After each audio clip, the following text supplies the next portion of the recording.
जैसा कि आपने थंबनेल में अभी देखा है कि आपका ब्रेन सोते वक्त भी आवाज़ों को सुन सकता है एंड खतरा महसूस होने पर आपको जगा भी सकता है। Well how, let's understand.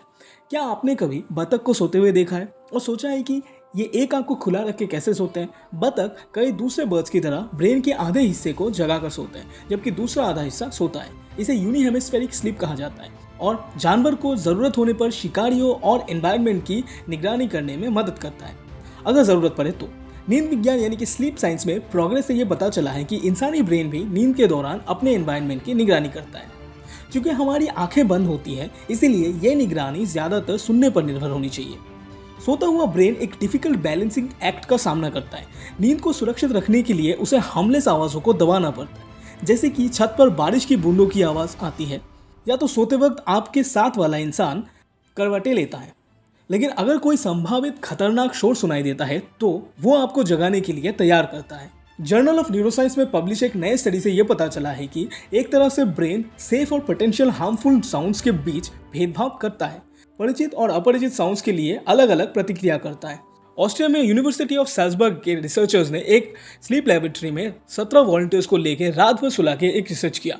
जब वे सो रहे थे तो उनके दिमाग की इलेक्ट्रिक एक्टिविटी को इलेक्ट्रोएन्सेफेलोग्राफी यानी कि ईईजी के मदद से रिकॉर्ड किया गया था। ईईजी मस्तिष्क के न्यूरॉन्स के भीतर आयनिक करंट से उत्पन्न होने वाले वोल्टेज में उतार चढ़ाव को मापता है। रात भर रिसर्चर्स ने सोते हुए वॉलंटियर्स की ऑडियो रिकॉर्डिंग को धीरे धीरे बजाया ताकि उन्हें जगाया ना जाए। रिकॉर्डिंग में एक आवाज़ जोर से नाम पड़ती है जिसमें वॉलंटियर्स का अपना नाम और अन्य नाम शामिल है। कभी कभी आवाज़ उनके परिचित व्यक्ति की होती है, जैसे कि उनके माता पिता या साथी, और कभी कभी ये एक अपरिचित व्यक्ति की आवाज़ होती है। रिसर्चर्स ने फैमिलियर एंड अनफैमिलियर वॉइसेस के लिए ब्रेन रिएक्शंस में होने वाले अंतर की तलाश की। उन्होंने 2 ब्रेन रिएक्शन की पहचान की जो जाने पहचाने आवाज़ और अनजाने आवाज़ के आधार पर बदल गई। इनमें से एक है की कॉम्प्लेक्स और दूसरा है सटल स्टिमुलेशन। नींद की शुरुआत के दौरान स्कैल्प इलेक्ट्रोएन्सेफेलोग्राफ में दर्ज एक संक्षिप्त उच्च आयाम स्पाइक एंड रिबाउंड तरंग यानी कि high amplitude spike and rebound waveform को नोटिस किया गया और इसे के कॉम्प्लेक्स बोलते हैं। के कॉम्प्लेक्स स्टेज 2 स्लीप के दौरान होते हैं, यानी कि नींद की वो अवस्था जहां मानव शरीर नींद के उस चरणों से होकर गुजरता है जहां नॉन रैपिड आई मूवमेंट यानी कि जिसको एनआरईएम बोलते हैं। ये माना जाता है कि वे नींद में ऑब्स्टेकल को दबा सकते हैं और कोऑर्डिनेट कर सकते हैं अस्थायी मेमोरी को लंबे समय चलने वाले रूप में। के कॉम्प्लेक्स स्लीप ईईजी में देखी जाने वाली तेज तरंगे हैं जो लगभग आधा सेकंड तक चलती हैं। ब्रेन उन्हें ऑटोमेटिकली जनरेट कर सकता है, बट ज़्यादातर वो किसी ना किसी एक्सटर्नल डिस्टर्बेंस के बाद होते हैं। जैसे कि जब आप सोते हैं तो कोई आपको हल्का सा छूता है। ऐसा माना जाता है कि अगर डिस्टर्बेंस हार्मलेस होने की संभावना है तो वे आपको जगाने से रोककर नींद की रक्षा करते हैं। रिसर्चर्स ने यह पाया है कि अनफैमिलियर आवाज़ों ने फैमिलियर आवाज़ों की तुलना में अधिक के कॉम्प्लेक्स को ट्रिगर किया। वे सुझाव देते हैं कि जो साउंड्स अधिक खतरनाक हो सकती है वे आपको जगाने की अधिक पॉसिबिलिटीज रखती हैं, इसलिए ब्रेन को उन्हें दबाने के लिए अधिक मेहनत करनी पड़ती है। अपरिचित आवाज़ों ने भी परिचित आवाज़ों की तुलना में अधिक सटल स्टिमुलेशन को उत्पन्न की। सटल स्टिमुलेशन नींद का एक साधारण हिस्सा है और ईईजी में जागने और नींद जैसी मस्तिष्क गतिविधि को एक संक्षिप्त मिश्रण के रूप में दिखाई देती है। के कॉम्प्लेक्स की तरह ये भी बाहरी अशांति के बाद हो सकते हैं। वे कई सेकंड तक रह सकते हैं, लेकिन आमतौर पर इंसान के जागने का परिणाम नहीं होता। सटल स्टिमुलेशन के काम करने के तरीके को अच्छी तरीके से समझा नहीं गया है।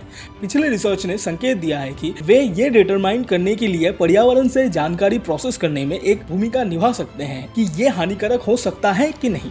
हालांकि ये एक छोटा सा स्टडी है, लेकिन इसका निष्कर्ष मौजूदा सिद्धांतों में और ज्यादा सबूत जोड़ते हैं जो बताते हैं कि नींद के दौरान इंसानी दिमाग हमें खतरे से कैसे बचाता है। साइंटिस्टों ने पहले यह पाया है कि जब हम सोते हैं ब्रेन स्टैंड बाय मोड में प्रवेश करता है। इसका मतलब यह है कि ब्रेन एनवायरनमेंट में होने वाली घटनाओं की निगरानी करना जारी रखता है, यहाँ तक कि जैसे जैसे हम गहरी नींद में गिरते हैं आने वाली जानकारी को यह तय करने के लिए प्रोसेस किया जाता है कि यह रेलेवेंट और खतरनाक है या नहीं। इस एवोल्यूशन के आधार पर ब्रेन या तो नींद की रक्षा करता है या तो हमें जगाता है। लेकिन यह साबित करना मुश्किल है कि अनफैमिलियर वॉइसेस के जवाब में बढ़े हुए के कॉम्प्लेक्स और सटल स्टिमुलेशन संभावित खतरे के बारे में निर्णय लेने वाले ब्रेन का प्रतिनिधित्व करते हैं। यह भी हो सकता है कि नई आवाज़ें अधिक ध्यान खींचने वाली हो। यदि आप एक होटल के कमरे जैसे नए एनवायरनमेंट में रात की अच्छी नींद लेने के लिए स्ट्रगल करते हैं तो अब आप जानते हैं कि क्यों। आपने भी अपनी एक आंख खुली रखी बतख की तरह।